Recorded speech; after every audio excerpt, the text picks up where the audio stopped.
Next on the agenda, we have an appointment request from our police chief for a new officer, Justin Manzella. Did I say that right? You usually get that wrong, so I'm gonna roll with it. And this is for a 3-year appointment. So, you have in front of you this paperwork.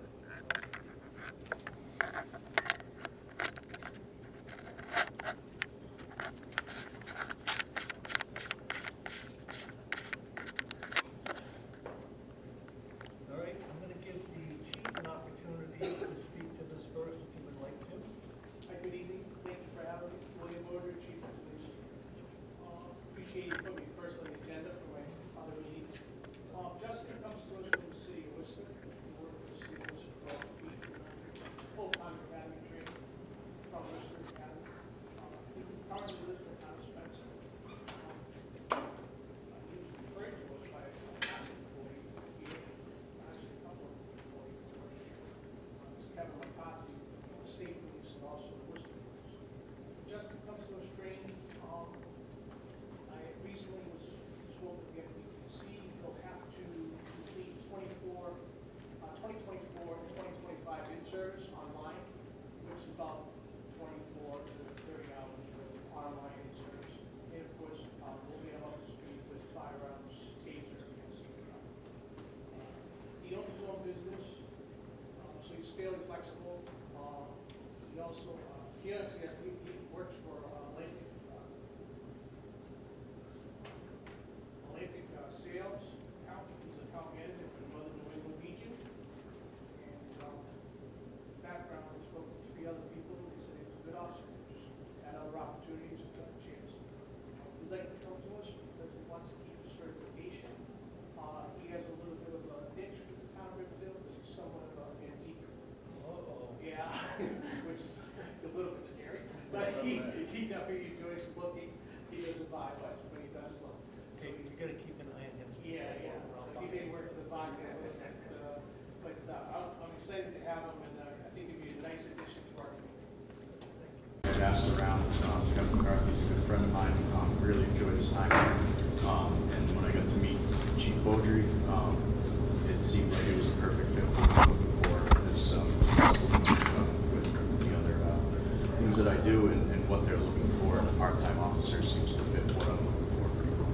Okay. And you recognize that, part of your requirements are going to be to do regular patrols. Part-time. How many officers you have now? And I guess it was 10, but I do have one that's not working right now. He's off the schedule for the last couple of months. Personal. Just to be a good supplement for him.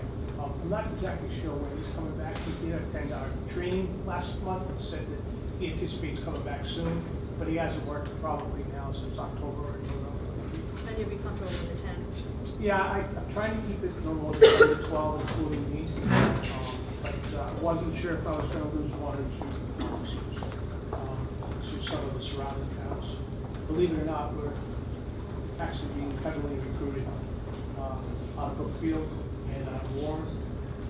Last week, Warren came in to do a background on one of our officers.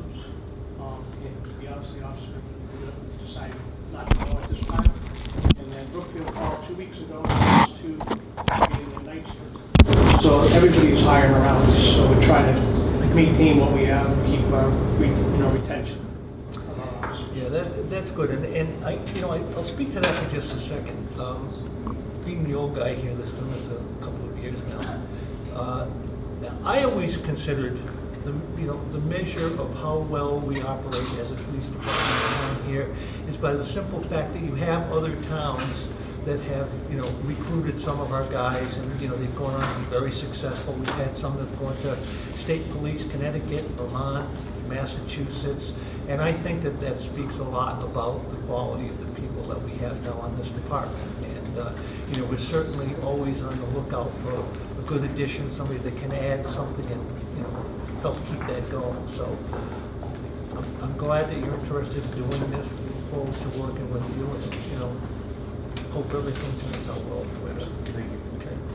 Anything else? Our agency allows us to, for someone like Justin, to maintain his full-time position, maintain his sales obviously is a private business, and still stay with what he likes and enjoys, his passion, and also maintain his certification. So, believe it or not, we may actually become, for someone that already has a position, a great place to work part-time, because it's less and less of a lot of different things. Good. Anybody else would like questions, or? Just one thing that popped out on your resume is the last bullet under police officer Worcester, and that's community outreach activities that you were involved in that in Worcester. So that's a good place to be, and I think you'll find Brimfield to be the kind of community that you'll find that a natural comfort for yourself. I know you don't live here, but consider yourself one of us. We'd love to see you around. Yeah, absolutely. So what he's telling you is you're a lifer. Exactly. Also, just want to thank you for your service, 6 years in the Marine Corps as an infantry section leader. Not an easy job. That's great. Well, as I said, we're very proud of the job that our guys do. We have a lot of good members on this department, and it's gotten to have a very good reputation in town as being a really community-focused organization, which is exactly, in my opinion, what a small town is looking for, So, anyone else? Any other thoughts, questions, comments? No?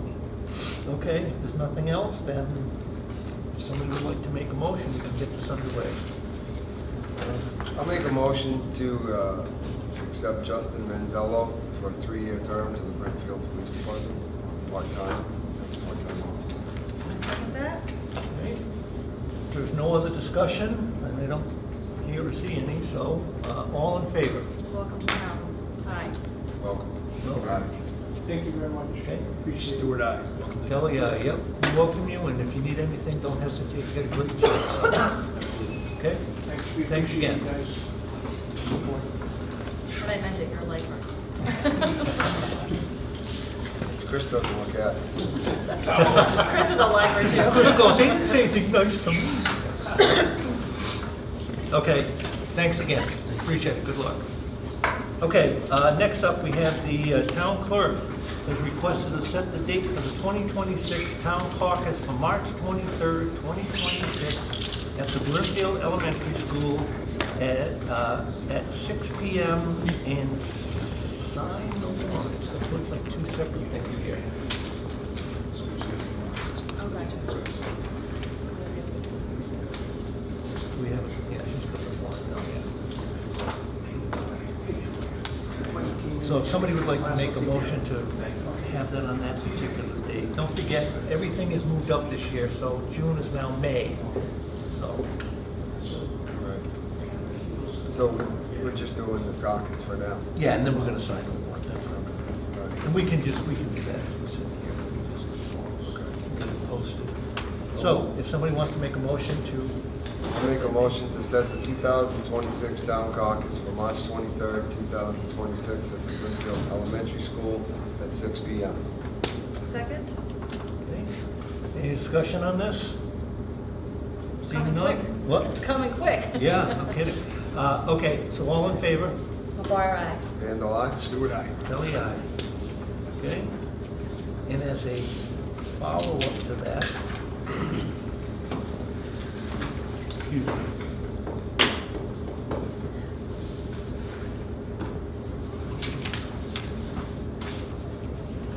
We also have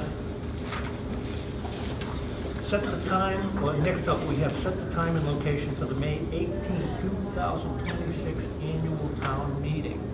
So first, we'll make a motion to hold it on May 18th, and then we will talk about the time and place. Make a motion to set the annual town meeting to May 18th, 2026. I'll second that. Any discussion? All right, all in favor? McGuire, aye. And the lie? Market week? No. Is that flea market week? No. It's not. Clear on all Nope. that? Flea market It's the is week the after. day before. Oh, okay. It's in our bylaws. We have to have it that week anyway. Okay. Stewart, aye. Okay, Kelly, aye. Start. So The next, what I want to include with this is just to make sure that we vote on and notify people of the location and time. So why don't we, somebody wants to do that? And I'm guessing that we want to do it the same thing. Well, the town meeting's 6. We go, no, 6. 6, okay. So we'll do it here at the elementary school at 6 if everybody's in agreement with that. So if somebody would make that as a motion, that would be great. You don't need to add anything to that, do you? You're gonna do 6 o'clock? What's that? Are you saying do it at 6 o'clock?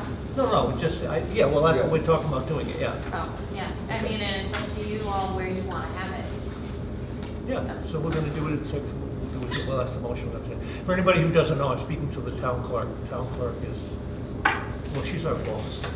And do we want to have any discussion of where? I mean, I'm all for having it here. Nobody wants to move it elsewhere. No. I make a motion to hold the annual town meeting at 6 p.m. here at the Brimfield Elementary School. I'll second that. Okay. Is there any discussion about that? Okay, all in favor? Dwyer, aye. Randall, I. Stewart, aye. Kelly, aye. Thank you. Next, we have the fiscal year 27 Council on Aging budget. You've been just waiting for this, where are you? There you are. You've been just waiting for this opportunity. Huh? Bated breath. You want to take a, why don't you come up and sit up front here so we can hear you? Lady, take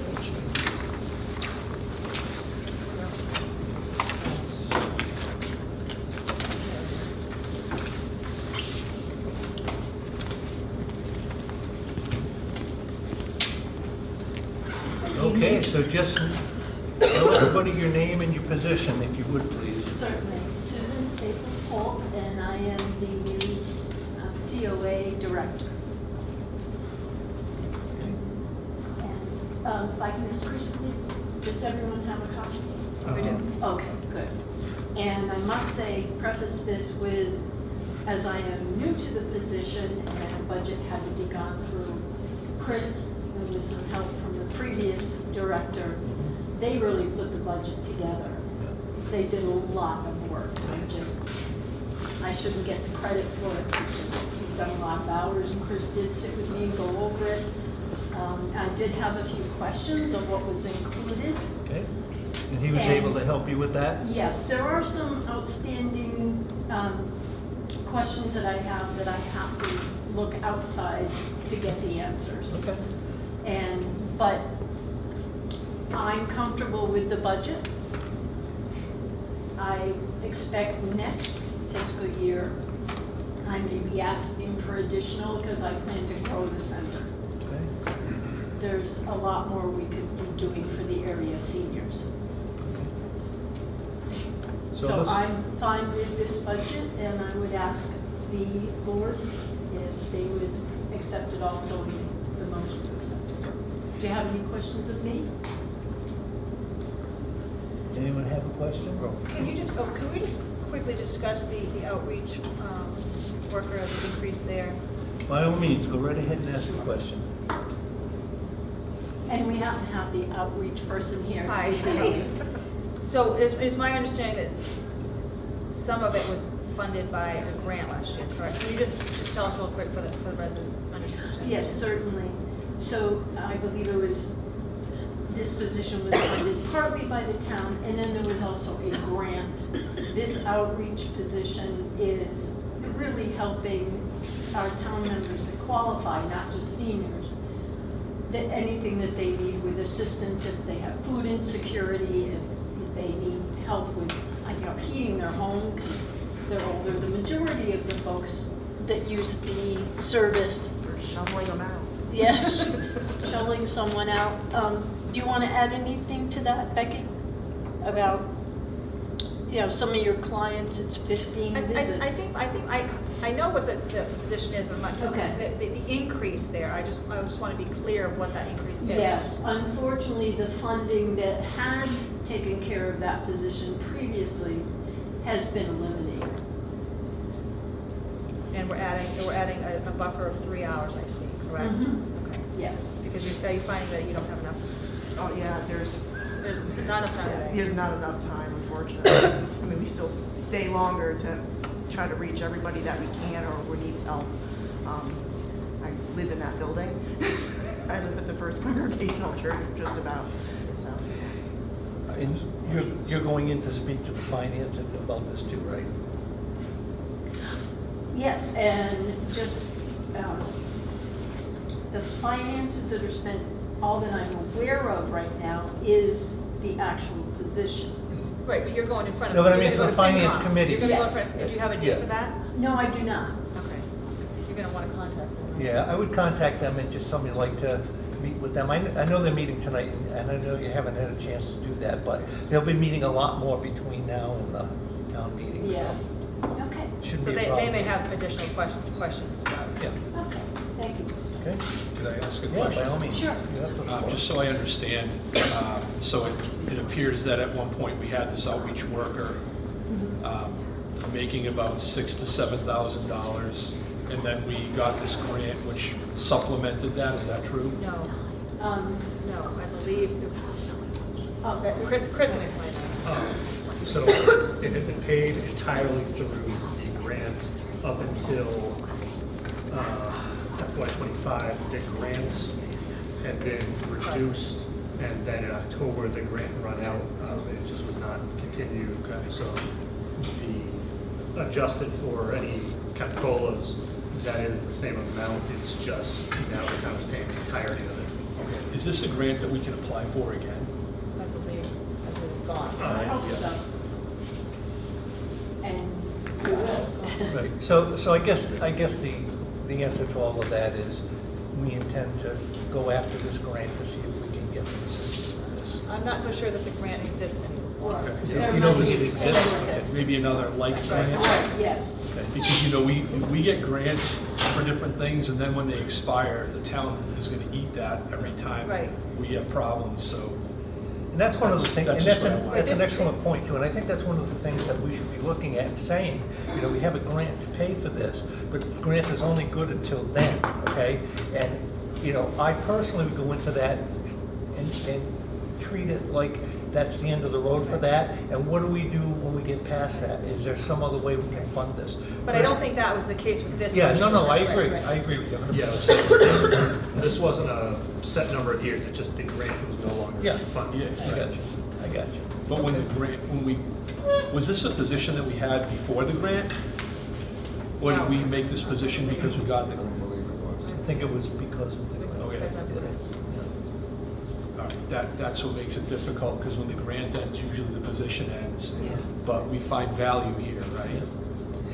So, We gotta work that out. yep, so what I would say is, you know, you will certainly need to make your case to the finance Right. committee. You know, Right. as one voice on this board, I support what you have here. You know, if you need anything, that's what we're here for, to try to help you and get you what you need, okay? Thank you. So, But I think there will be questions. yep, Oh, I'm sure. So we need to try every grant that there is out there. We need to be looking. Yes. And I Yes. support you too, like, don't take my question the wrong way, I do Oh, support you. no, that's, you're asking Yeah. the questions you should ask. All right. And yes, I am going to try for a grant, whatever is applicable and appropriate.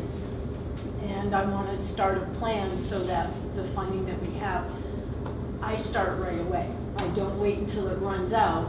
You know, looking at other grants, AARP now is giving a lot of grants for different things, and I'm in contact with them. Right, and I would make that case when you come before FinCom as well. Yeah. That, you know, yeah, Thank you, that's the yes. one.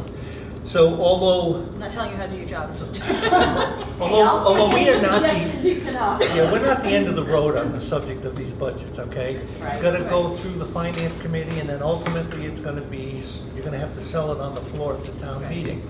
But as for what we have in front of us and what you've given us and what we're looking at right here, I'm happy to support everything that you have here, okay? So, Thank you. if nobody, Oh, sorry. no, that's okay, I was gonna say, if nobody has any other points or questions, I'm happy to move this along and just, we'll say, yeah, we support this, and you can go in and say that we voted in support of it, Thank you. and hopefully that'll help some.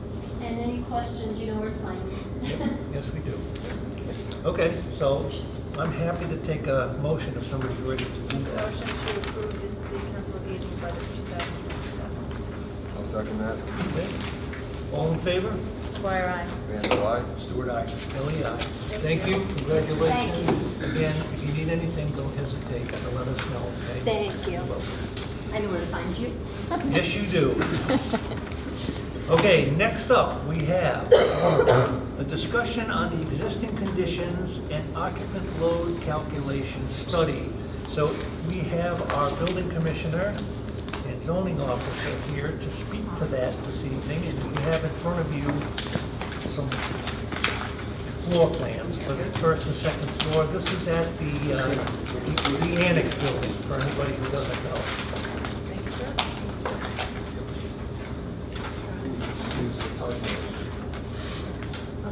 Bill Cantal, Building Commissioner. I'm going to move over here so I can speak.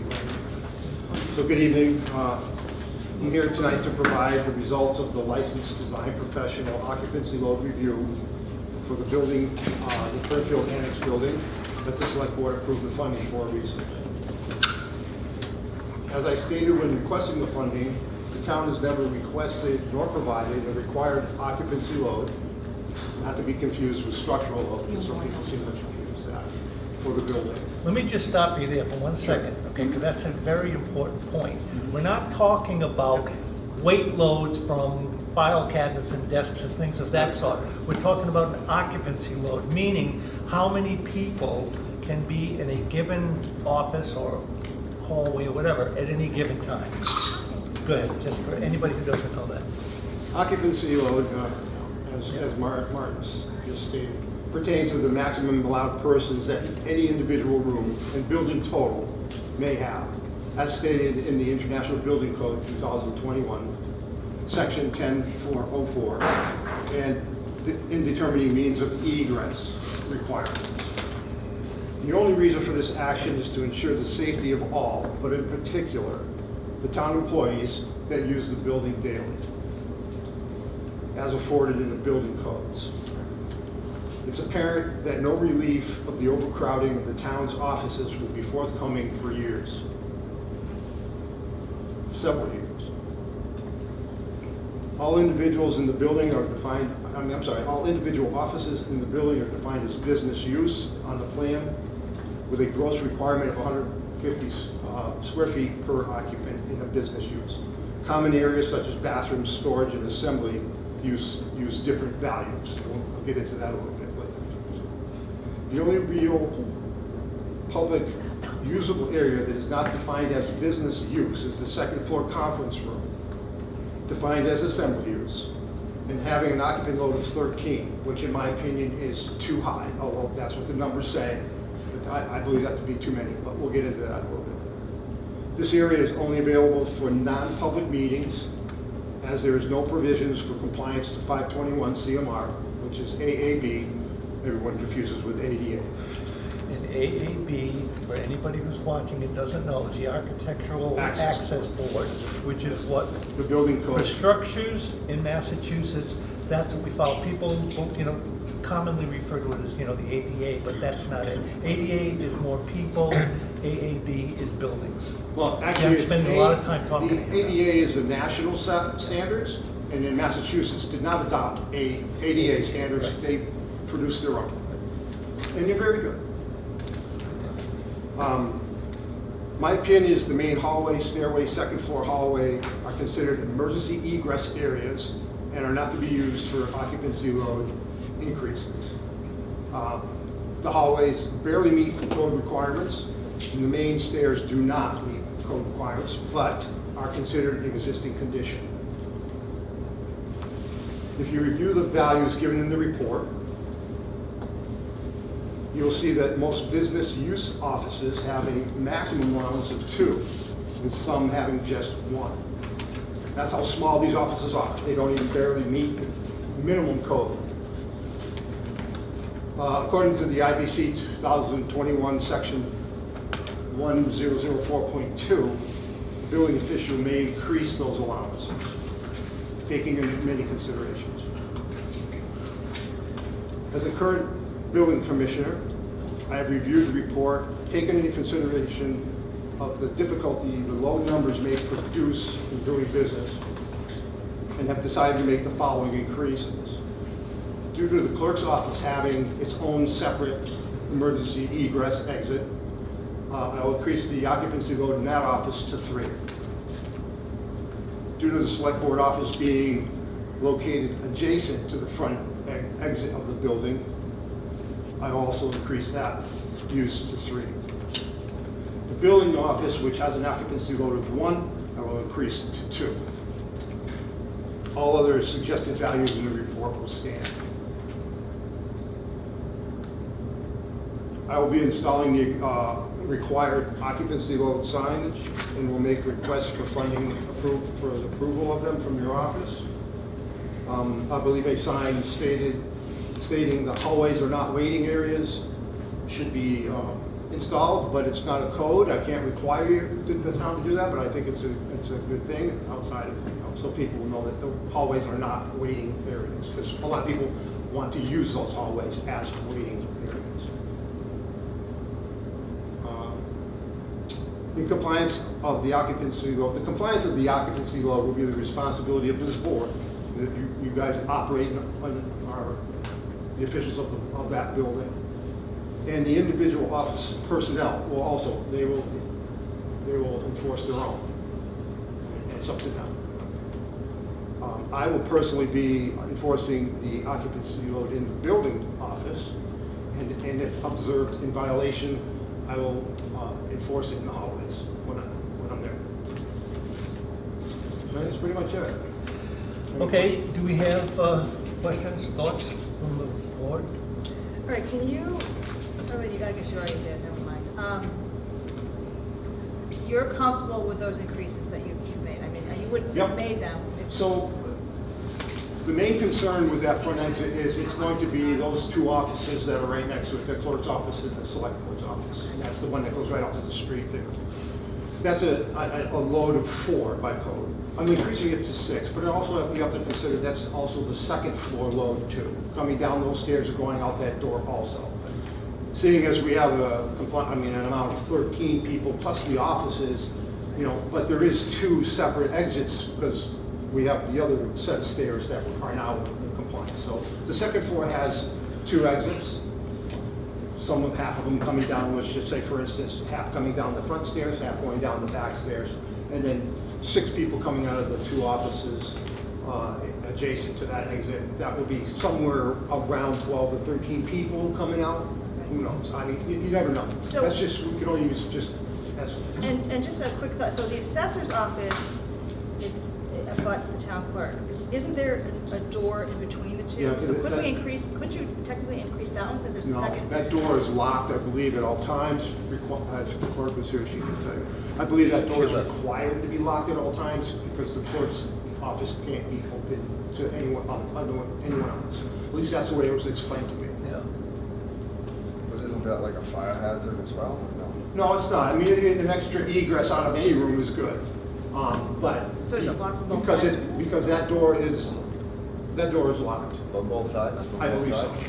I believe so. I don't know. I mean, they have stuff in front Well, of I it. mean, if you don't know, No. then They have shouldn't stuff we in find- front of it. shouldn't we find that out It's not before we- accessible, Paul. They have stuff piled in front of it, and it's, so it's basically not even there. But as far as the assessor goes, my feeling is that the assessor would use the exit that, across from the court, from the tax collector. You said they had stuff piled up in front. I mean, can that? This isn't, it's not a required door, all right? It's just an extra door between 2 offices. So when the clerk moved into that office, it had been open before because it used to be a conference room. But when the clerk moved in there, she needed to lock the office down. You can't have it open to anyone else. Yeah, a The lot clerk's of office has to be personal open. information and stuff. Yeah, now, can she do that at the end of the day? I mean, are there adjustments that we can make where it can be unlocked during the workday? I don't know. Like, can we I'm make not, these? I don't regulate that. That would be something that they would have to regulate, But that clerk's office has an exit already, going right out to the outside. Let's do it this way, okay? If we were to work with the assessors and the town clerk and suggest that we make that accessible and if necessary for an emergency, that sort of thing. And they both say that, you know, While they're there, while yeah, they're both there. or if they say, for example, and I don't think this is gonna happen, I just use this as an example.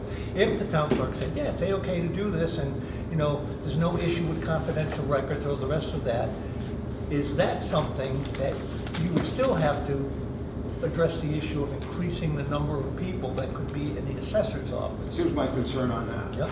That would rely on humans doing something on it. That's not an action that they would almost always do. Not to mention that the clerk is not always there when everyone else is there. So, no, that wouldn't be acceptable. You have to have it so that it is foolproof, and that would not be foolproof. And the reason I asked the question was to get that answer. Okay, so we hear what your thoughts are on that, all right? All right, Questions? so you mentioned that you're going to comply within your office and within the common areas while you're there. So tell me what that would look like. Are you just going to tell the people that they can't stand there and they have to go outside? I would hope that the town would put a sign up so that everyone walking in the office would know the hallway is not occupancy. And, you know, and if they don't, then I would just have to tell them verbally, you can't wait in the hallway. Okay, you tell them that, and then they stay there. So what is your? If somebody's Well, going to Defy, violate yeah. building code Right. like that and decide that they're going to just violate, well, then I'll just call the police. You know? I mean, you can't violate a building code and say, I'm violating this building code because I don't think it's right. Absolutely not. It's a means of egress. It's not an occupancy, an area to be occupied, period. That's all there is to it. All right, and what It's was- just like, you're not gonna park in a handicap spot or in a fire lane outside. If you do that, you're violating the law. I'm just trying to understand. I understand your report. I'm just trying to understand how this is going to affect our residents and our employees. You know, each office, are they going to have a different protocol on how to handle that? So, Well, as far as affecting the employees, it's gonna make them safer, number one. what, right? Number two, it's gonna be up to them to decide how they want to enforce it. I'm not making any guidelines, you guys can make the guidelines. I'm saying that this is the occupancy load for this office. It's now your responsibility to see that it's followed. So it's my view that if we leave it up to each individual office on how they're going to abide by this, we are going to have mass confusion everywhere. Yeah, and you're 100% right, and I will say this about that. My personal opinion is, this is not something that will be left up to the different department heads. Even though these offices, in some cases, are occupied by elected officials that don't answer to this board, overall, this board has control over all property of the town, including that particular building. So the onus would be on us to say, this is what we've heard, this is our thought on it, this is what's going to be enforced. And, you know, I'm sure that every single department head that utilizes that building would be cooperative, Right. because I can't imagine a circumstance where they would say, yeah, I don't really care that much about their safety, you know? And I'm not saying that we have to be like, this is the way No, it's going to I be, but I agree. want to hear from everybody else and be, you know, clear across the board, not only for the employees, but for the residents. Right, I agree, 100%. So the way it works is, I tell you this is what the code stipulates, and I'm increasing it X, Y, and Z. It's now your board's decision to enforce it, not mine, and not the individual. Now, if you wanna move that responsibility down to the individual officers, that's totally up to you. But I don't see any of you going in there and enforcing this, so it's going to have to be the people that are there on a daily basis enforcing it. Right. So, I Once mean, we have- but that's all up to you. Yeah. That's up to your board to decide how you want to implement it, and how you want to control it. I mean, I don't know the answer to that, but I would suggest that we, maybe two select board members meet with the employees and see and just have a brainstorming. How are we going to make this work? Yeah, yes, I agree with that. I would say have the two board members meet with the department heads for Right. the office, you know what I mean? Right. Because that's going to be the Right. cleanest way to make Right, that that's what I happen, meant, you know? I can only tell you what I've been enforcing since I realized that this was an issue, and that, I mean, since I decided to bring this up as, this is the way it's supposed to be. we're not following the law. So my office is, I'm in there with Andrea at any given time, and someone walks in, depending on what they want to do, either Andrea or I leave the office. We go outside, or we go upstairs, or we go to another office. We don't, you know, I know it's difficult, No, but no. that's the way it has to be. And if the townspeople can't seem to get along with it, well, we have to make changes. I understand that you are going by the code and you're doing your job, but I don't want residents to feel attacked either. Like that we have to have a way to deal with this. That's We up to you. shouldn't have, what? And that's up to Right, you. we shouldn't have to be calling the cops or anything like that. I mean, we don't want the residents to be, I mean, yes, it's difficult for everybody. It's a difficult situation for everybody. Bill, you're saying, if I'm looking at this right, Krista, you're making a lot of great points over there. And the way I'm looking at this is like, use the assessor's office, for example, which is coded as red, which means they are allowed 2 people in that office. I believe that's what it said, John. And there are 2 employees in that office. And that means, Not at all times, but most times. and that would mean, all right, say there's 1 in there because 1's on vacation, just say that, right? Mhm.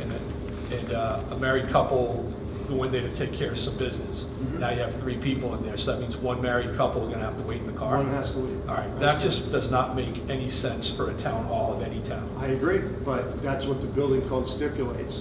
And I'm sorry, but it's all due to the number of people allowed in the building and the number of people allowed in each individual room. And so, I mean, we could just snub our nose at the building code, we have been for decades. I just don't, I don't think we should be doing it anymore, and this is what I believe we need to enforce. And in addition to that, one of the other things I would point out with this is, you know, in dealing and talking with other people over the years who had to deal with that building, there have been numerous opportunities to do something else.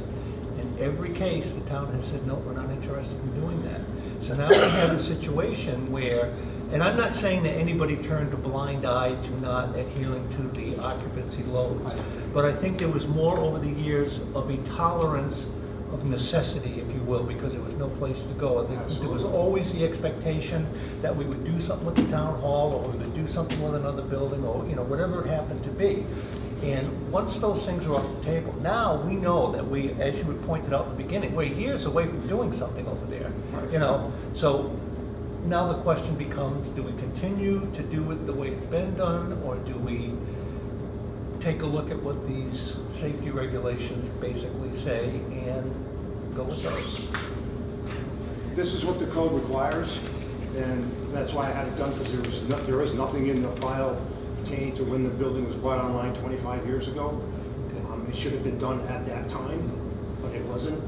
So it's now being done. I want to sleep good at night knowing that the people in that office are protected correctly. And that's all there's to it. And for us to have that violation and not address it is a gross violation for us as a town. And I never say this, but I'm going to say it in relation to this right now.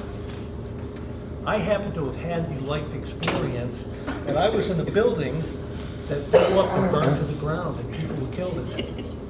And so when we talk about these things, Not good. that can be very, to me, that's a very personal thing, because I've seen what happens when, and it was all about that, trying to get out. Yeah, And obviously, I don't think there's anybody on this board is you know, concerned about employees' safety, resident safety.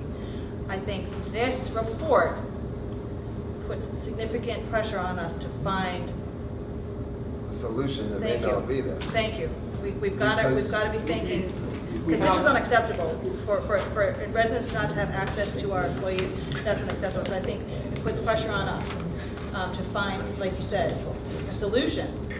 Well, there is the original town hall. Right, And right. that can release quite a bit. I mean, you can put the more popular offices Right. over there. And Once- what happened? Once we bring that building Right. back online. What's the bare minimum to get you know, a couple offices over there? What do we have to do?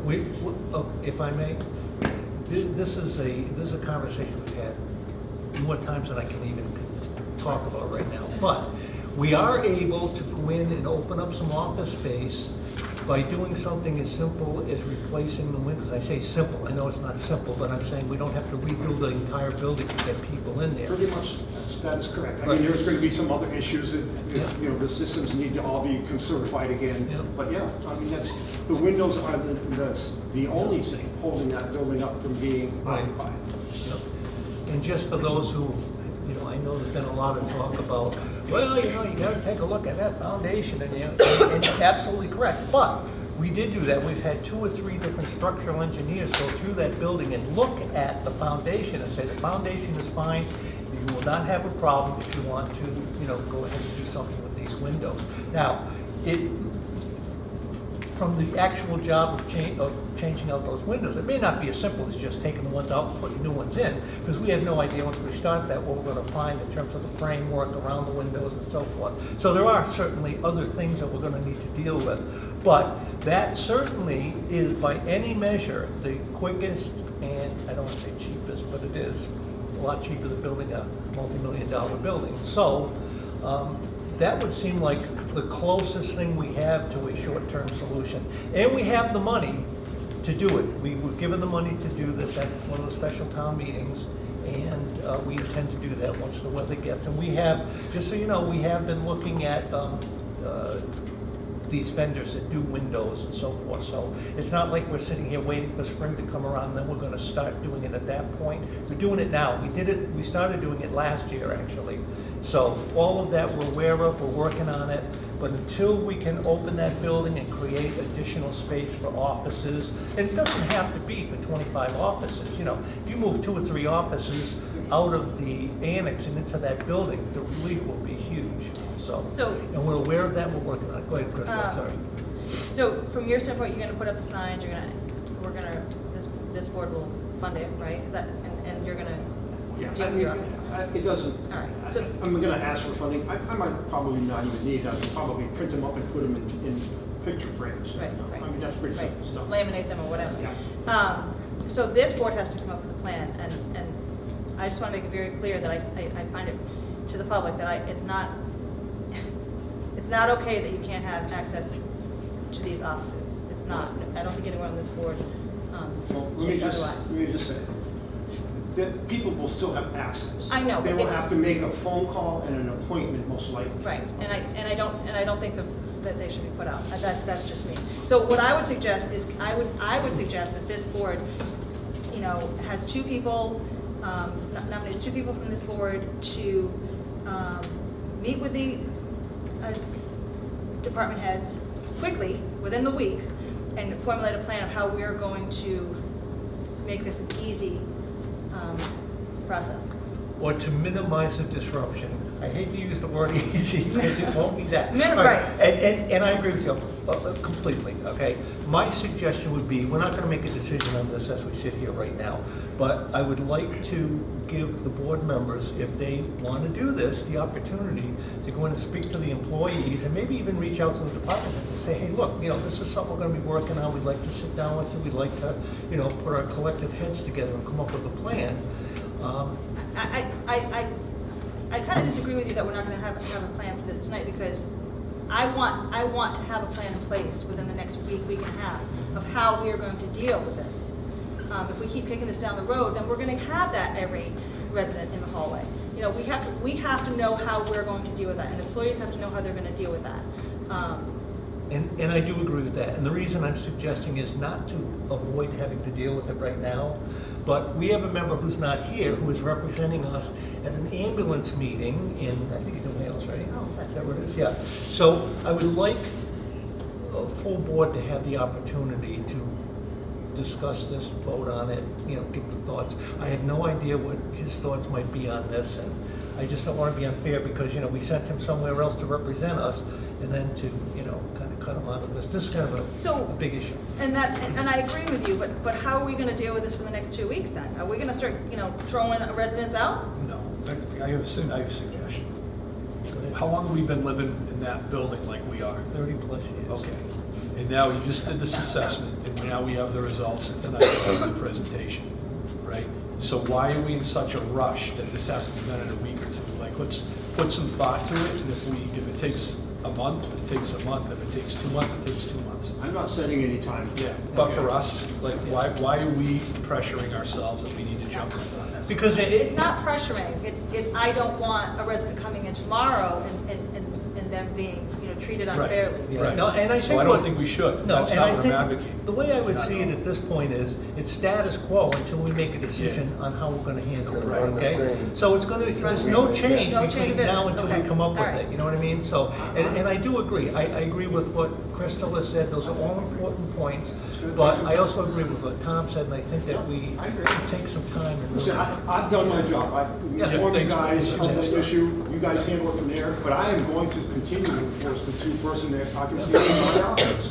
Whether anyone here on the board likes it or not, I'm going to do that. But we haven't had any complaints that we know that. That's because we tell them, we can only have 2 in this office, and most people go, oh, okay, I didn't know. Right. And then they leave. And I also tell them, you can't wait in the hall. I'm just looking for a little bit of, I don't know.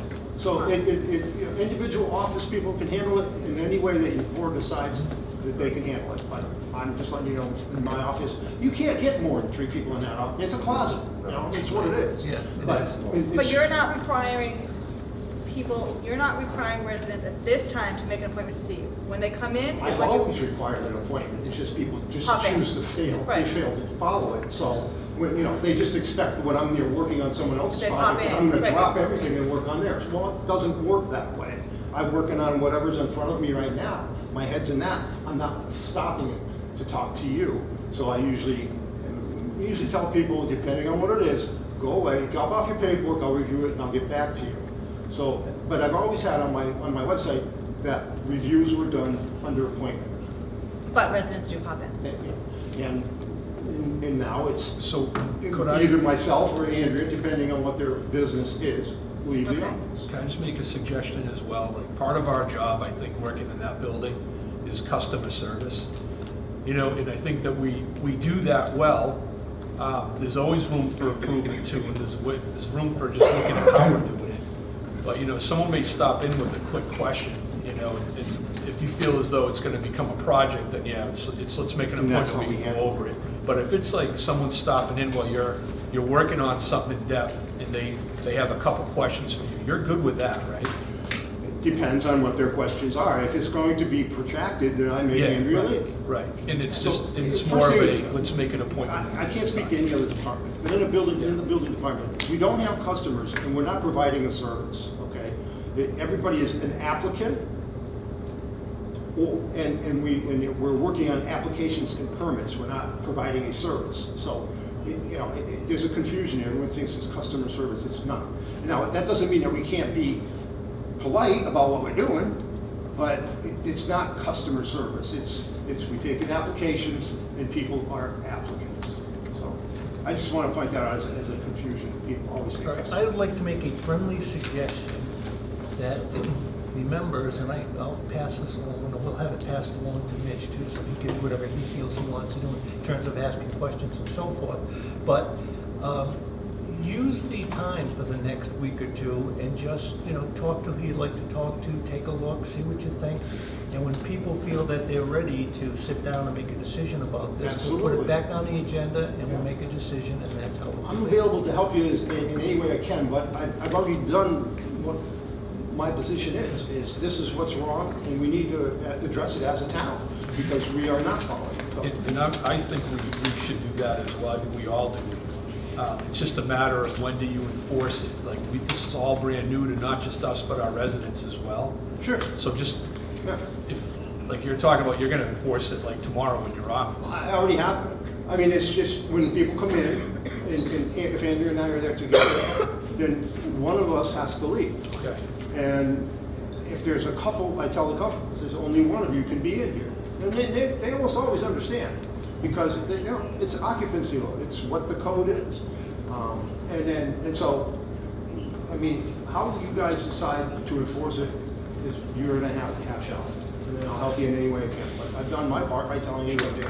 No, thank you for the study, it's informative. Yes, appreciate that. It's a matter of giving us all the time that we need, not rushing to failure. As I said, there's no time frame here. I mean, technically, I think, you've been notified of it, so technically, I think it's a 30-day thing. But I don't know that either, all right? This is not something I've done in the past on any of Well, that would be helpful to know too.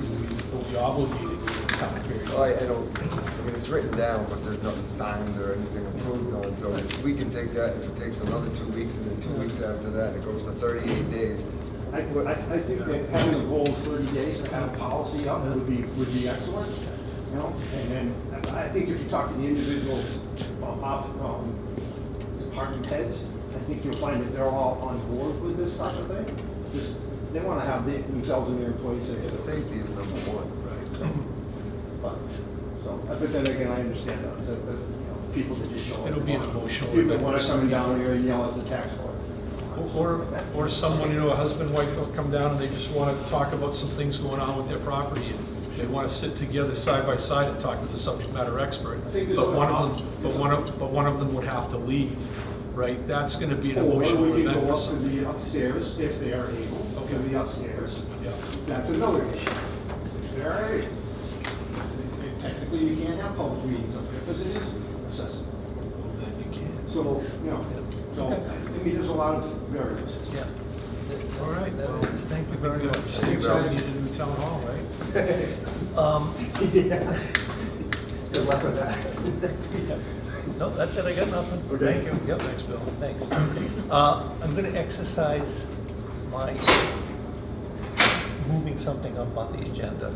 I see our director of the Hitchcock Academy is here, and I know that she has one request that will be a quick vote here, so I don't want to make her sit here for another hour before we get to that, okay? So, we have a request from the Hitchcock Academy to the use of the town common for 2026 summer concert series and Memorial Day signs, which we do every year, so if we Easy can... peasy. What's that? Easy peasy. Yeah, that's what I Make a said. motion I didn't to- want to make her wait all night to get that vote. Make a so- motion to approve the use of the town common for the 2026 summer concert series and Memorial Day signs. Thank you, Second. Cindy. I'll second that. There's two separate signs, Yeah. like. So, Two Oh, separate signs. whoa, we gotta. Well, now you're asking Oh, so hold much. on. Oh, now she's At mixing it. different times. Oh, okay, all right. Okay, so we have a motion and a second. Can we get a vote on that? Wire eye. Randall, aye. Stewart, aye. Kelly, aye. We're all set, and thank you very much. Well, there's another one, there's another one. I know. Go Thank ahead. you very much. Yeah, you're welcome. You wanna go? Go ahead. Is it you? No, you have another thing. Oh, well, I'm actually also here on behalf of the 250th committee, if you don't mind doing that one as well. Yeah, if you want, yeah, you know what? So- Why don't we just, you want to just take care of those two things? while Yeah, we're we sitting here? might as well Yeah, now, just because then she can't leave. Yeah, there you go. Okay, so next on the hit list, we have a 250th committee These are request. the hit list. What? What? Next on the Excuse me. agenda. All right, only us old people know that the hit list was a song list, right? All the most Okay. popular songs, so I don't know where this one's going. No, I'm kidding. Okay, so we have a 250th committee request use of common for June 13, 2026, the Spirit of Brimfield, 250th, rain date for June 14th, the next day. So, if somebody would like to make a motion to authorize that, we can take care of that. Make a motion for the request of use of the common for June 13th, the Spirit of Brimfield 2050th, with a rain date of June 14th. I'll second that. Okay? All in favor? Dwyer, aye. Randall, aye. Stewart abstain. No, you don't have to I abstain. know, all right, then aye. Stewart, aye. Okay, Kelly, either way, it was gonna pass, but you can, if you feel more Oh, comfortable. no, I didn't just know, saying you so I'm on that committee, And I'm the that's chair of that okay. committee, so I just didn't want to. Okay. Okay, next up, again, under the 250th committee, request to use town common for the Spirit of Brimfield 250 signs, excuse me.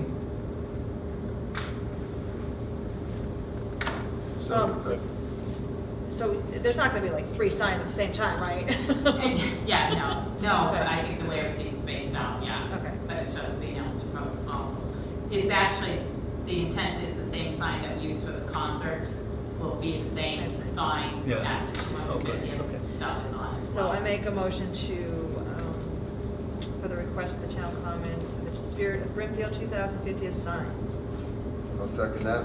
Okay, all in favor? Dwyer, aye. Randall, aye. Stewart, aye. Kelly, aye. Thank you very much. Thanks again. Thank you. And thanks appreciate to it. our board member who is really running the show with this thing, so. It's a full committee, a lot of people doing a lot of work. I know, A lot of work. Yep. So, okay, thank you very much. Great. Appreciate it. Okay, going back to the agenda items in order. Next up, we have a discussion about building committee and capital improvement planning committee and potential decision on reestablishing a building committee. So I know, Tom, I'm going to give you the floor on this one, right? Crystal and I have been working a lot with this. I think you've been picking on her enough. Yeah, we've been just putting our heads together and just trying to figure out a direction for reestablishing the building committee and the capital improvements planning committee. The capital improvements planning committee, it's in our bylaws that we need to have one.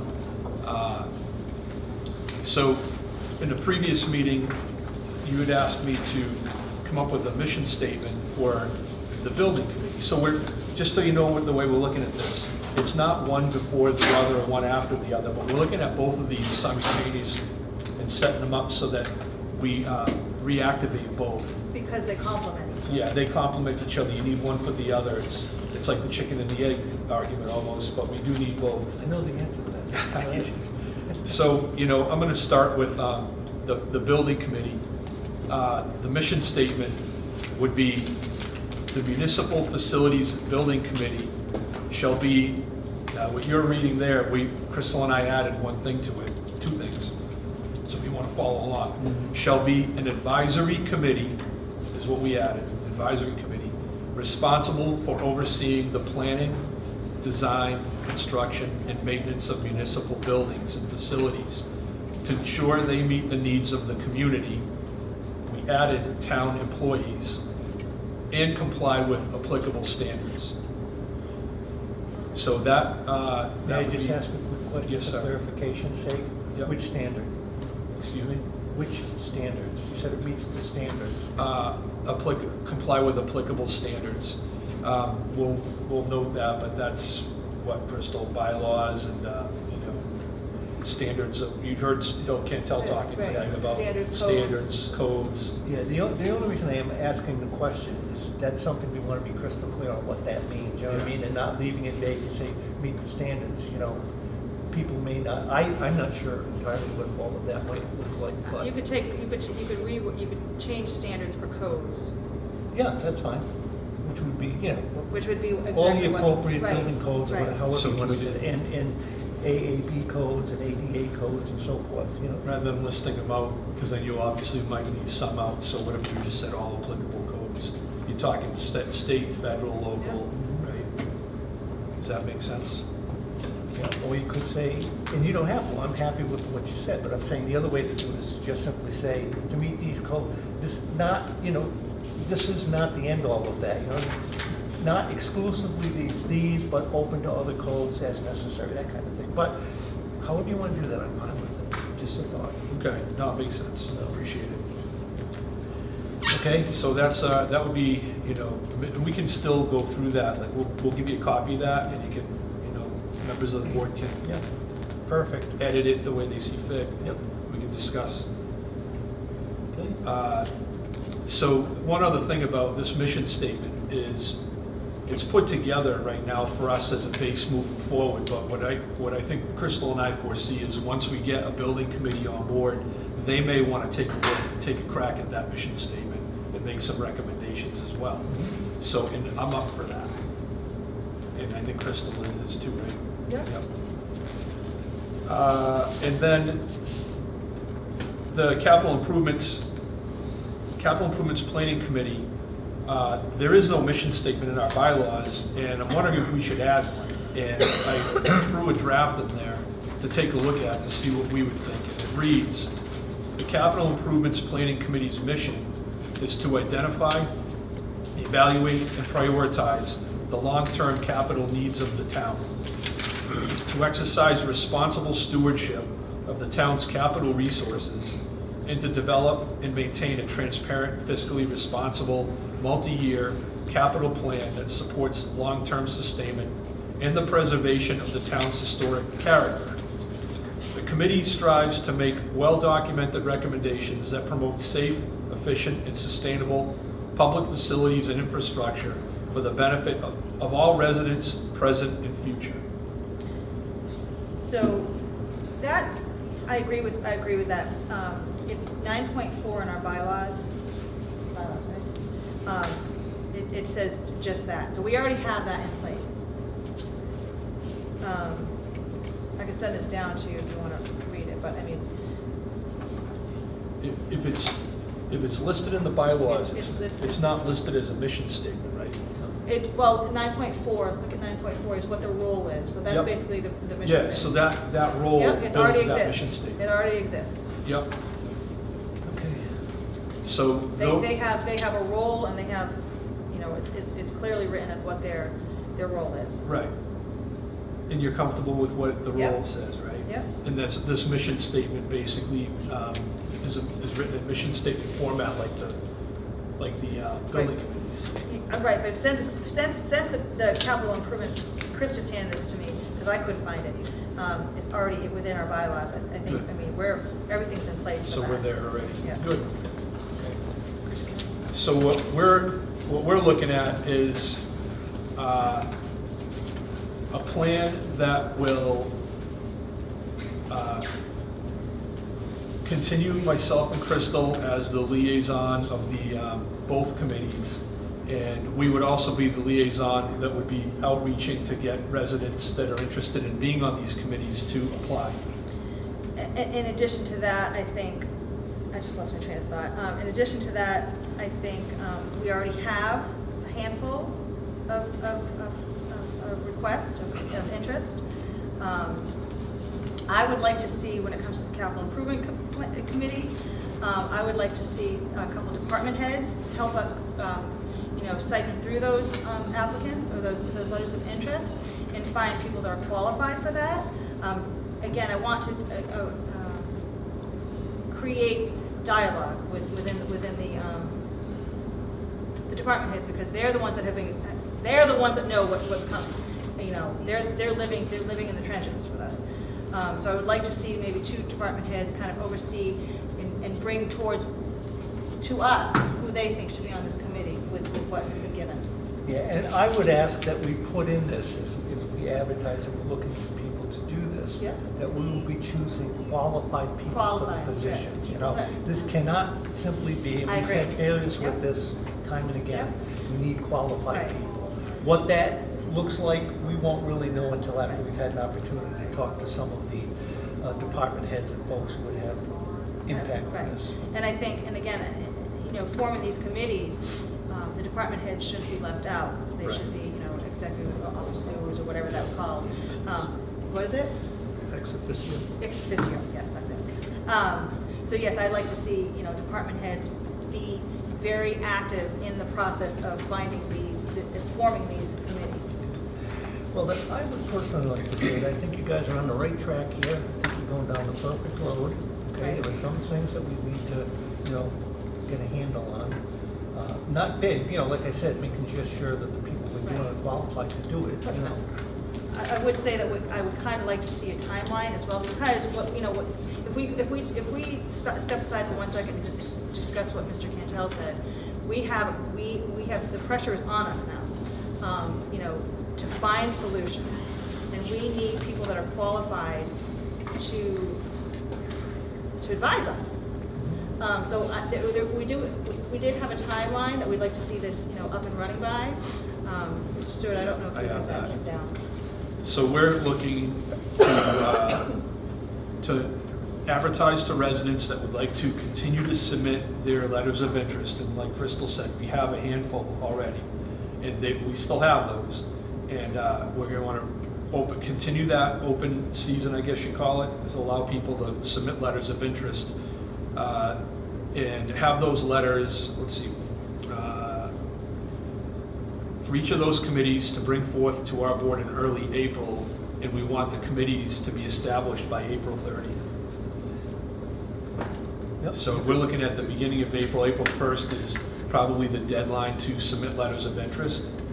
And then and we let the department heads go through those letters and make their recommendations. And by the end of April, these 2 committees, they're established and they're looking at their first meeting. How many are we thinking on the committee? Is there a number? We haven't talked about that yet, but if, So, for what committee? You mean? for the- both. Oh, for the building committee The and. building committee has to have 5, Yeah, right. In fact, you're right. And- I do have the answer to that. It's right here. then- It's 5 voting members for building committee. And then, is it 5?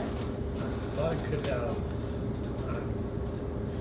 former building committee members here, you may know, but I thought they could have 7 voting members. The minimum We we had a have is committee one 4. time that had about 30 people on it, as I recall. We need a 4. You know? He's still on the building. We're giving you the floor because you have some germane information for us. Yeah, I think the minimum number that was required is 5. Just do me a favor, just identify yourself. Sure. Chris DeBruin, 14 Sutcliffe Road. Guess currently still the last person standing as appointed for building committee. The minimum number was 5 people. What we would tend to say is that, you know, we would like as many qualified people as possible because it's a tremendous, no matter even the smallest project is a lot of work. And the more qualified individuals, the better. I would say at least 5 qualified voting members and then perhaps 2 qualified non-voting members that could flow into becoming voting members as voting members drop off or their appointments end. So minimum 5 or a couple extra. So 5 voting members and 2 associate members. Would that be Correct. We could go more if Yeah, I a mean, whole bunch of. Right, and whatever. if you find that, or if you find that the work is so overwhelming that, you know, 5 people isn't enough, it's always something. Yeah. In,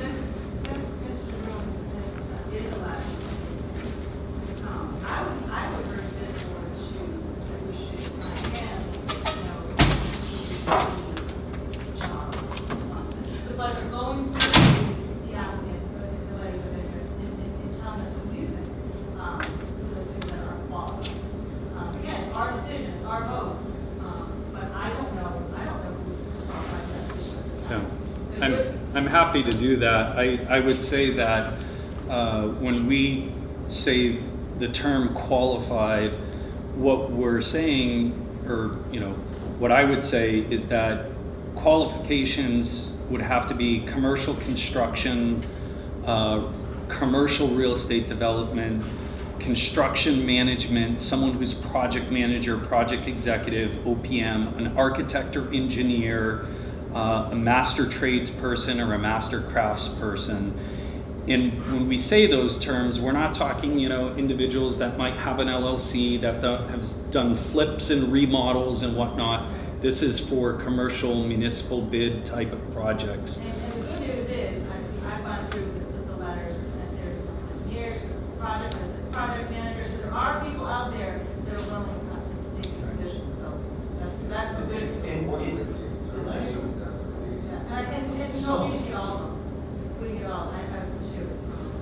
And I will say that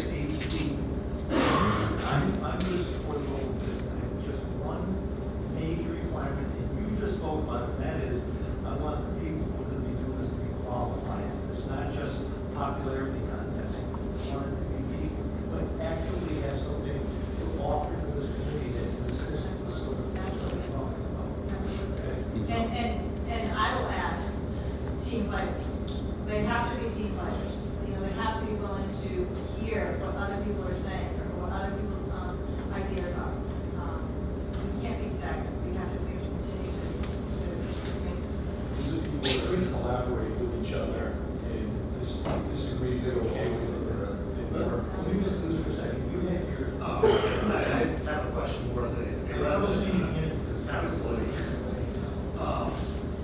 If the building committee is being given oversight powers and it is being made up of professionals to the field, what is the role, given that it's working on projects that would affect the shape and the face of the town, what is the role of the public within that committee if it is solely populated by professionals while having oversight in addition to advisory hour?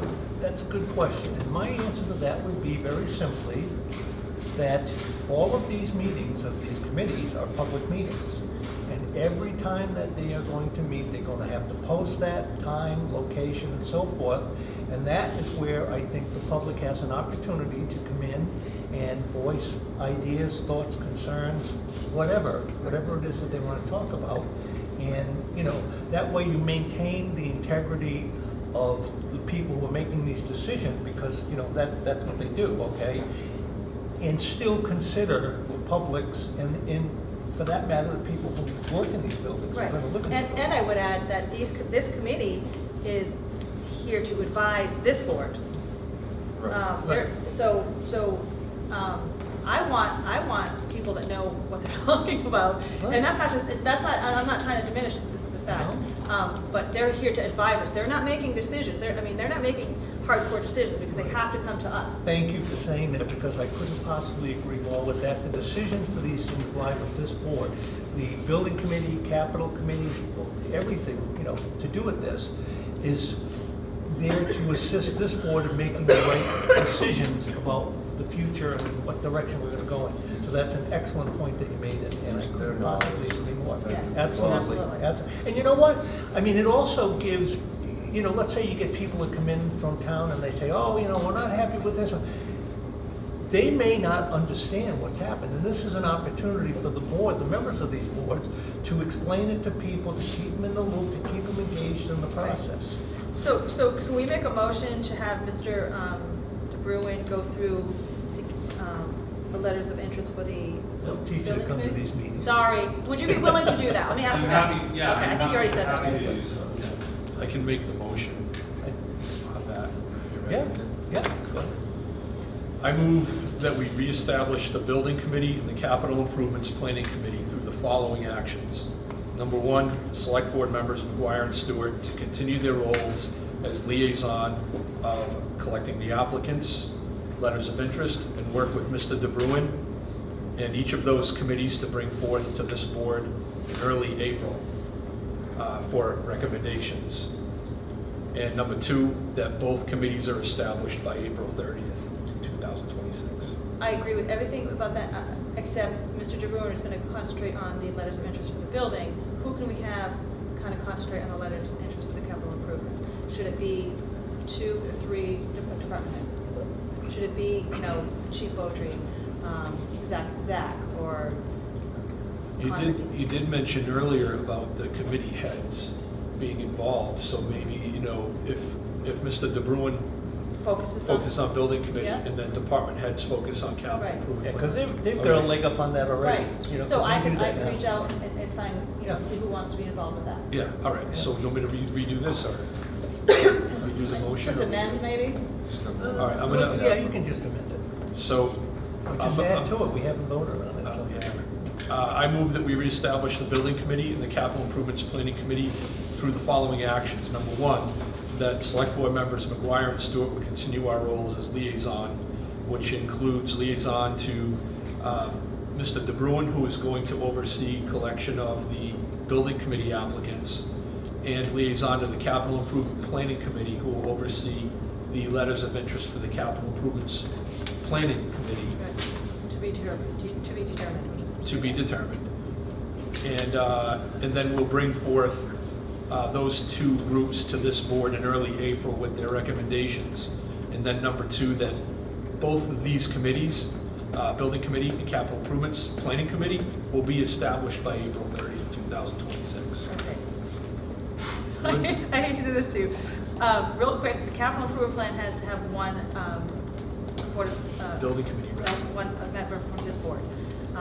And I'd be willing to, if so chose, to be that member. And then that way I can help sit with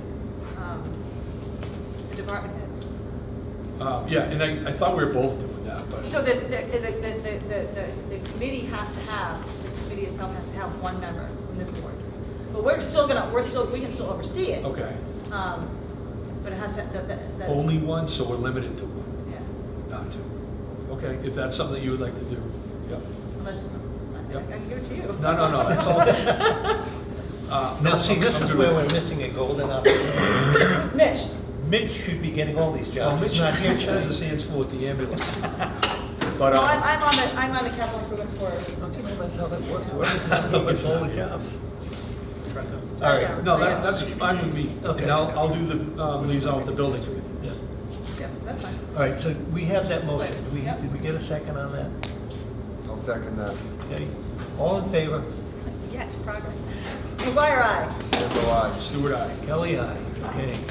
I'm off and running. Okay, I'm going to move now to the next item.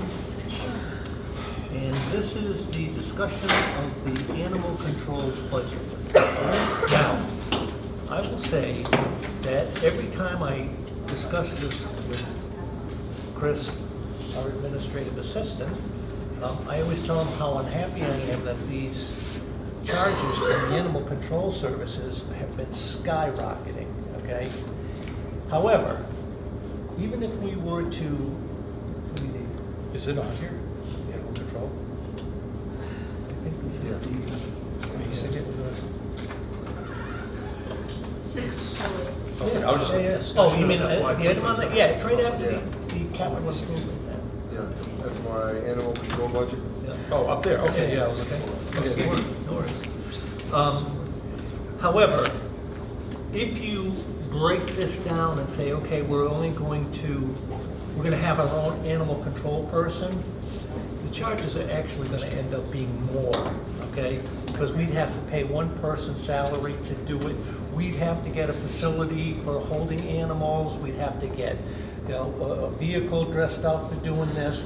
So and I'm expressing this only because I'm not happy with the way these numbers have been shoot.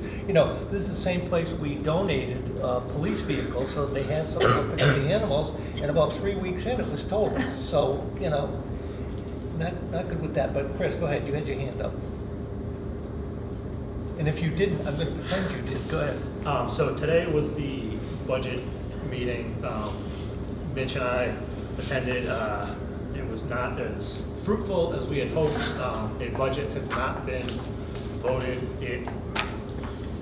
The column on the right was the most recent draft. It came in significantly higher than anyone was anticipating or anyone would have really liked. The general consensus was Palmer, who is responsible for essentially putting this together for everyone else to vote on, is going to try and cut from about 273,000 down to 250,000 for the total agreement. That would be an increase from last year of about 12%, which would be just over the 2,700 or so I had kind of anticipated increasing. We won't have those numbers until probably the beginning of next week, but hopefully well in time for the next meeting. Yeah, so this is really on here to just let the board know what's happening and see what the numbers are doing. But we still don't have, there's no decision that we're going to really make about this at this point because we don't know all the information and all the numbers yet. So, but I thought people should be aware of this. And this packet includes updated information from what had been forwarded last week, and we've changed a couple of these things.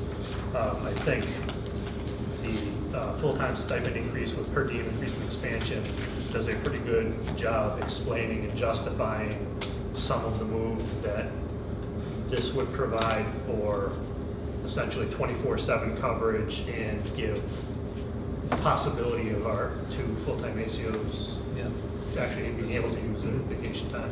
Now, it's also my understanding, or at least, all right, it is my understanding in my discussions with Chris about this, that the reports on the animals and what's been done by town is not always as forthcoming as we might want it to be. So this is something that if we're going to be accepting this increase, maybe as part of this, we tell them we want monthly reports or, whatever the board decides on. And I don't think that there are so many that getting a monthly report on this would be overburdensome to anybody, you know what I mean? I So, mean, I think it was and I a think it's lesson completely learned. reasonable to know where we are with this.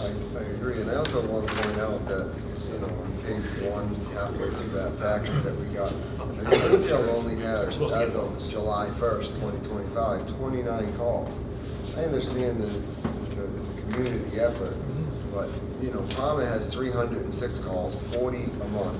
Ware has 338, 45. Munson has 90, 12 calls a month, and Brimfield has 29.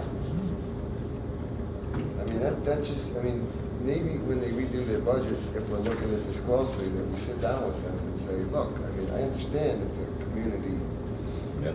but that's just. Well, that's just- something that we'll be able to send Mitch along with Chris at these meetings, because he's been to these. I just think before. that's something Now, that we need to bring up. before we get That's- too far, well, I think they're measuring by the wrong unit of measure. They're measuring by population of our towns. Right. And it When- should be measured when by- At this point, maybe there's a case that we can make that it gets measured by usage, because the usage is. Right, we're gonna be- but you can't, the only problem with doing that, in Chris my, has something. I know, yeah, he's been waving at me, I keep telling him I'm gonna let you, but, Yeah.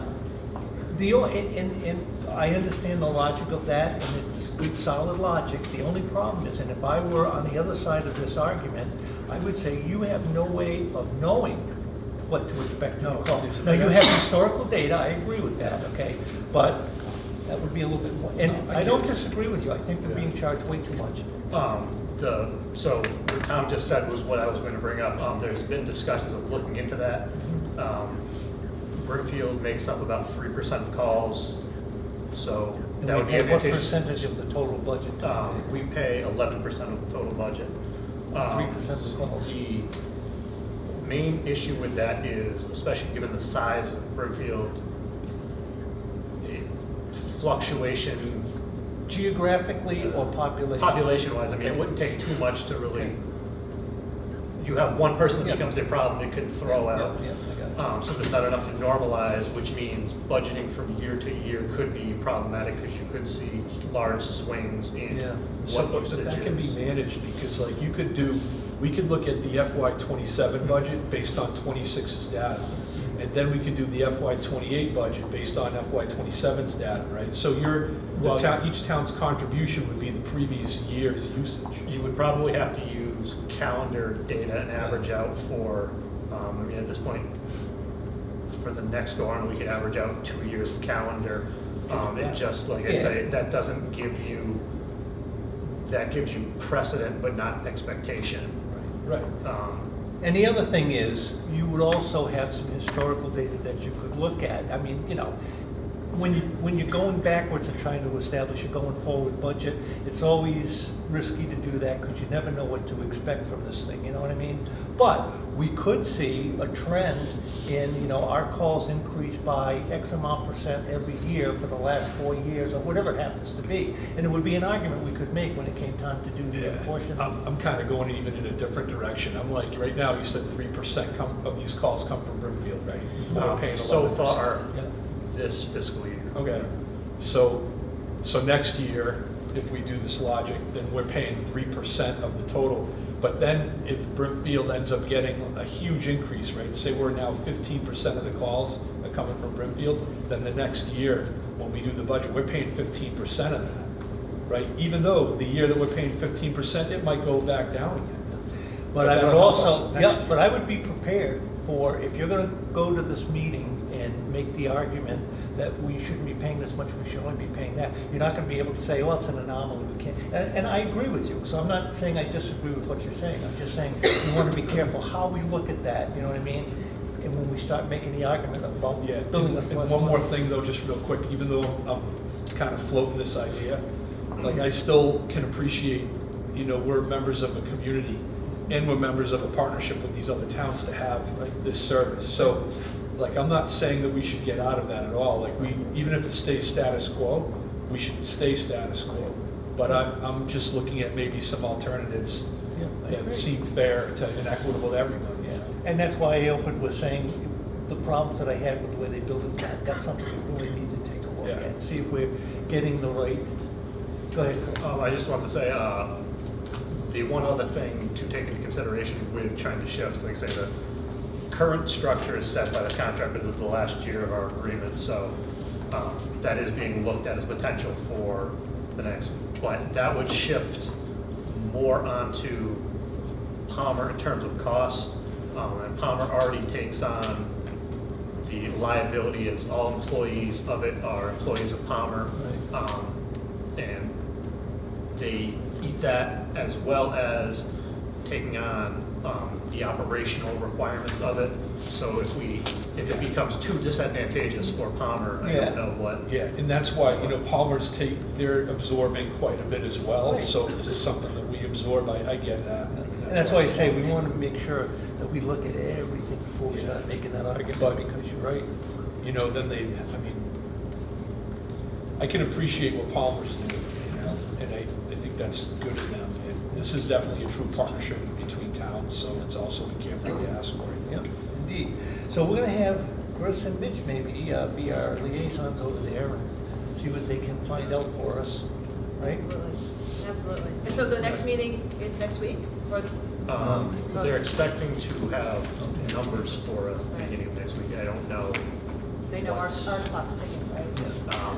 Well, and Yeah, we all have the same. we have more time, I believe, than Ware does. Oh, So really? in a week and a half, we could possibly have those numbers from them, if they live up to what they I said. really hope so. All right, we'll have to wait and go forward with that, but, all right, next up, we have check it out by mistake here, hold on.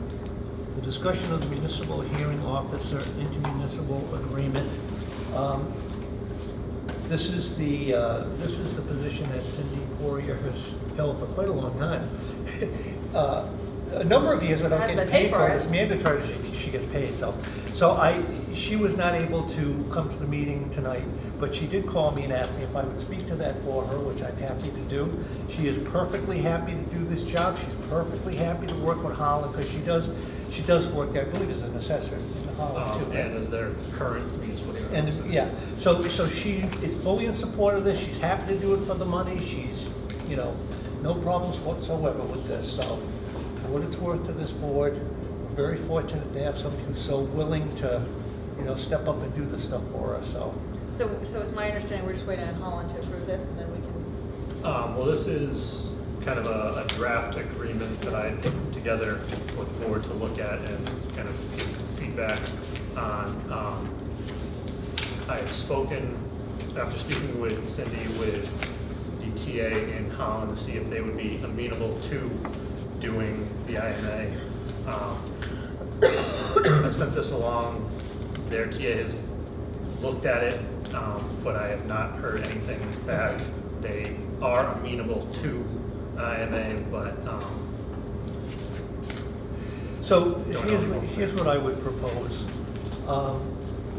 This is really on Cindy, the total amount of pay for this stuff is $2,900, so, that's not gonna fluctuate, that's what she gets paid to do it. So if she's happy with this agreement, if she's happy working with Holland, which I know she is, as I said, she called me to make a point of saying that, I would just say, if they're still fine tuning this agreement, if you wanna do this thing quickly, once she's had an opportunity to look it over and say that she's happy with the wording, because it's she who's going to be impacted by this, I will be happy to sign it at that point and let the thing go. If the board would rather bring it back, review it again, and then make a decision, I'm happy to do that. So what do you think?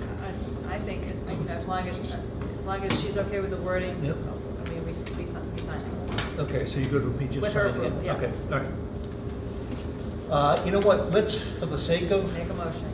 let's make it as a motion. I make a just motion to be on the safe accept side. the municipal hearing officer contract between the town of Brimfield and the town of Holland with the approval of Cindy Porter. Ed Holland, sorry. Second that, Okay, all in favor? McGuire, aye. vandalize. Stewart, aye. Kelly, aye. Thank you all for that. All right, so now we're down to, we got some licenses at the bottom there. So if I can get some motions on those, we can move that along. I move that we approve the 2026 annual liquor license for Deep Roots Distillery, USA LLC. Now, before we continue, going to call on Chris to just make sure that you're up to speed on what's happening with this. As you recall, we did approve this at a previous meeting. But once it's approved, it goes back to the state, and then they have to approve it again and send it back. And so, in the interest of clarity and making sure that we've done everything by the numbers and we don't delay these poor folks any more than we already have, Chris? So we finally got all 4 approvals back from the state that allows us to issue this. I put together the license. They've given us their certificate of liability insurance so that we have workers' comp and liquor liability, and we have the sign-offs from the collector and the zoning officer that they're in good standing. They do, however, still need the building and fire inspection. That is an annual requirement for the liquor license. That being said, they have everything they need for, as a food vendor, to be operating as a common victualler, and had gotten their certificate of completion with all the upgrades they did there. So fire and what? Fire and building. Building. Can I ask something, Chris? Like, when did they find that out? Like,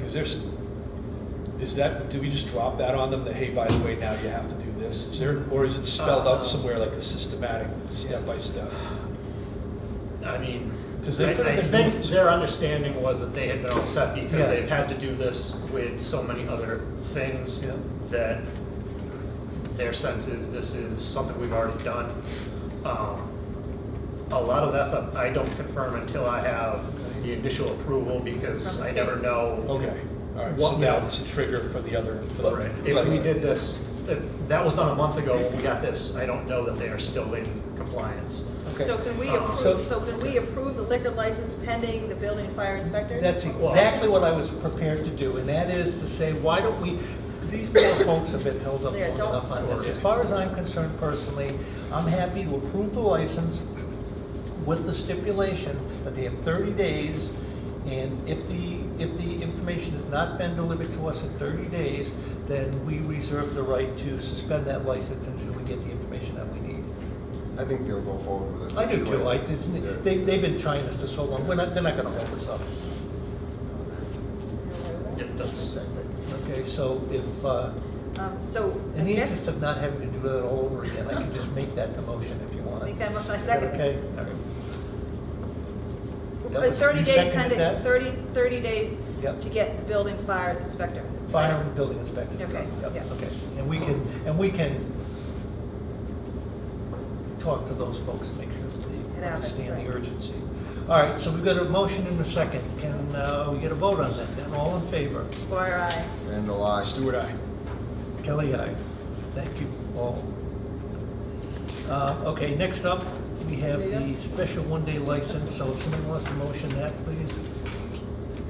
I move that we approve the special and one-day liquor licenses for Connecticut Yankee Catering, Crystal Brook for the 2026 flea market, May 12 to 17, July 14 to 19, and September 8th to the 13th.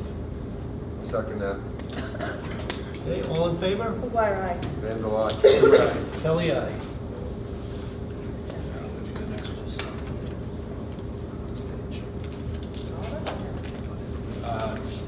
Last one, Marty, should I go ahead? Yep, go right ahead. I move that we accept the 2026 flea market owner-operator license for Central Park Antique Shows and DTE Holdings, Inc. Second? Okay, let me ask you a quick question. Those are two separate things. You want to do both of them separate? Yeah, let's do them separately, just to be clear. Let's restate then. I move that we accept or approve the 2026 flea market owner-operator license for Central Park Antique Shows. Second. All in favor? Dwyer, aye. Randall, I. Stewart, aye. Kelly, aye. I move that we approve the 2026 flea market owner-operator license for DTE Holdings, Inc. That's one that I haven't seen before. Where's that? That's it. Which one is DTE? That is the one next to Francesco's. It's the trailer that there had been.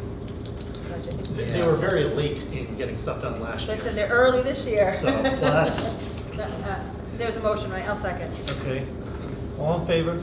Dwyer, aye. Randall, I. Stewart, aye. Kelly, aye. Okay, the most popular. Just want to make one comment. Yeah. I just want to thank the Brimfield Highway Department for all the hard work they've done with the last storm, and especially this storm. Amen. Those guys have done a fabulous So I job. wanted I want to thank everybody who works there, starting with Zach and every person that works for him over there. And I'm not naming names only because it's not just the regular full-time employees. We bring a lot of I must say volunteer, but we bring a lot of folks in to help Seasonal. with this. So, Concur.